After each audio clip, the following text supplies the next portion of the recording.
નમસ્કાર, આપ જોઈ રહ્યા છો નેશન પ્લસ ન્યૂઝ. હું છું આપની સાથે હેતલ ભગત.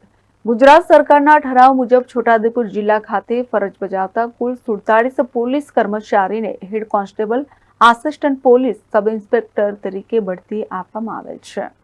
રાજ્ય પોલીસ દળમાં ફરજ બજાવતા પોલીસ અધિકારીઓ કર્મચારીઓને સવર્ગ વાઇઝ સમયસર બઢતી મળે તે માટે રાજ્ય સરકાર સતત પ્રયત્નશીલ છે. જે અનુસંધાને તારીખ 29/7/2024 રોજ પોલીસ અધિક્ષક ઇમ્તિયાઝ શેખ નાઓના અધ્યક્ષસ્થાને કમિટીનું આયોજન કરી જિલ્લા ખાતે ફરજ બજાવતા હેડ કોન્સ્ટેબલ સંવર્ગના કુલ 16 કર્મચારીઓને આસિસ્ટન્ટ પોલીસ સબ ઇન્સ્પેક્ટર તરીકે બઢતી આપવામાં આવી હતી. તેમજ પોલીસ કોન્સ્ટેબલ સંવર્ગના કુલ 31 કર્મચારીઓને પોલીસ હેડ કોન્સ્ટેબલ તરીકે બઢતી આપવામાં આવેલ છે. આમ મળી કુલ 47 પોલીસ કર્મચારીઓને બઢતી આપવામાં આવેલ છે. Rehan Patel, nation plus news, Chhota Udepur.